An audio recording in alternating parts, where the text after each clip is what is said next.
Well, folks, we have some patch notes. We get teases for the standard format balance changes in these patch notes, but also some changes to duels and battlegrounds and more that I wanted to run through. Sorry I'm a little late on these. I was at the doctor getting blood work and stuff done, but all the same, we got some patch notes. So first up were the standard format changes we already covered in a previous video.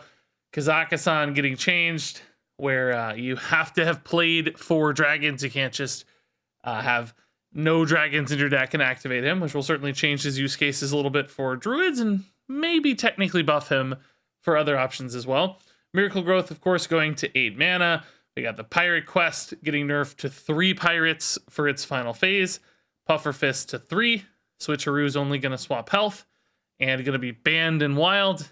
And Kael'thas going back again to 1 mana. It keeps ping-ponging between the two, but a big change there for Wild format to make sure that he's not blowing stuff up in Wild. We've also got some Battlegrounds changes. Now, I have not played a lick of Battlegrounds since this stuff came out, but as I understood it, Eni was pretty darn consistent, now getting pushed to 12 friendly minions dying to reward you with a mech instead of 9. So that is a really significant nerf. Going from 9 to 12 is a big change, so that's clearly going to pull down the power level here for Eni.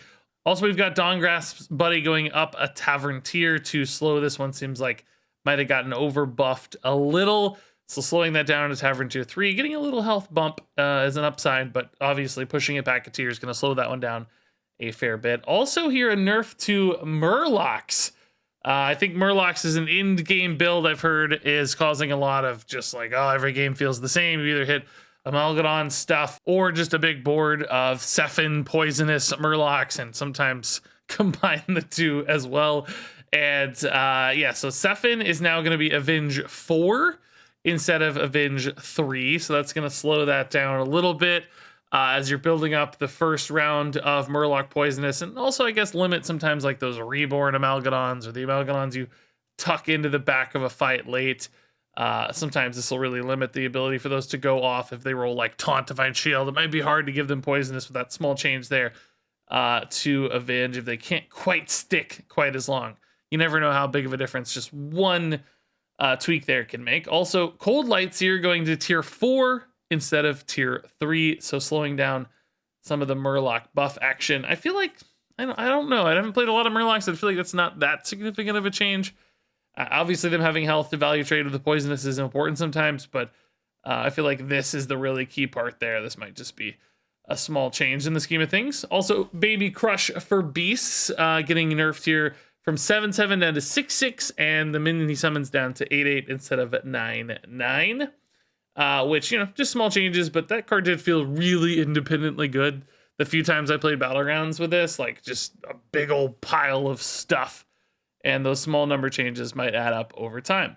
So moving on to duels, this was a little closer to home for me. Humble Blessings going back to 4 mana at 3. This one felt really oppressive, especially with like Emerald Goggles playing it very early on turn 1. That could be absolutely gross. But making this a bigger mana commitment and pushing it back a turn in many cases will help slow down some of those crazy Humble Blessing strategies. I like the dev comment here. My bad. Hey, I like acknowledging it. But I think that's a good reversion. This one's also really important. Academic Research is now going to gain you empty mana crystals instead of non-mana crystals, and you're not going to draw it at the start of the game. So 2 enormous nerfs here. So it's not always going to be in your opening hand. That's tough because you might be running cards to support this, things that summon tokens like bees, for instance, right? Those cards are going to get weaker if you don't have Academic Research. Before, you knew you could draw those and you were going to get the payoff. Now you might have to run some like suboptimal cards and they won't get paid off. So that's going to cause some deck building problems. And then the empty mana crystals is a big deal because it's going to push back the kind of swing this card provides by a turn. Because right now you could play it, gain 10 mana crystals and play the giant thing right away. Now you're going to have to wait until the following turn to play the giant thing. So I think this really reduces the power level of Academic Research. Maybe won't kill it because that's still a lot of ramp, still a crazy amount of ramp. Comparative to other, you know, signature treasures, I think this actually still holds up fairly well on its own, but clearly needed a nerf. It was absolutely bonkers. My first ever 12-0 run, just way too reliable. People have been playing this to enormous success. So I think a great change and a big change, which was probably necessary for this one. We've also got some smaller stuff like Valorous Display going to 7 mana. This certainly felt like always a pretty powerful removal tool.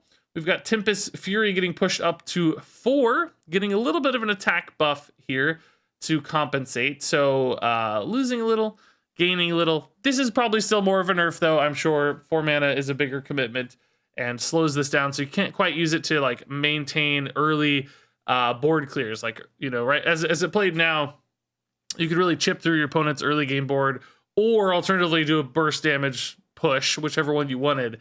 This is going to make it less high utility in the early game. It's going to be harder to keep up with boards. You might get swarmed down more easily as this gets pushed back. So it might limit it to that burst damage potential, which will certainly reduce use cases for the card. We've also got Power Up. Finley's hero power here is now going to have an overload of 1. So more punishing to use this in the early to mid game. Still has that finishing potential with Wind Fury, but you're not going to be able to weave this into turns quite as easily without paying some of that mana tax essentially here with the overload. Also, Scales of Justice here getting pushed up to 6 mana. I haven't even played with this one or seen this one played against me, but apparently the data said it looked a little good at 5. Makes sense, getting a lot of resources and removing your opponent's stuff pretty affordably. 6 might make more sense. And Old Faithful, this one really surprised me. I hadn't seen anybody abusing this to great extent, but pushing Old Faithful to 4. Feels like it was a fair card to me in Duels, but perhaps people were using this to a greater success than I realized. I will certainly trust this decision because I can't speak to it very well. Also some bug fixes here, kind of a nerf the Twin Bow Terror Coil, which I guess was working with things like Nagalings, for instance, which should only be cards that you yourself are playing. So some things to keep in mind there if you're using any of the cards mentioned here in the bug fixes. And yeah, that's it. So some big changes to Duels in particular. I think Academic Research and Humble Blessings were 2 very powerful build-arounds that are both going to get hurt fairly significantly there. So that's going to open up other builds and Duels. That's great to see. I'm sure these are great Battlegrounds changes. And of course, standard changes we already talked about. I think, you know, didn't hit everything people wanted, but this might limit Pirates a hair, which is nice, particularly Puffer Fist getting played a lot. So excited to see if these small changes are enough for standard format. I'm looking forward to trying all this stuff out. That said, I believe this patch is hitting today, maybe even already by the time you watch this. So good luck out there in the world of 23.0.3. Thanks so much for watching, and until next time, game on.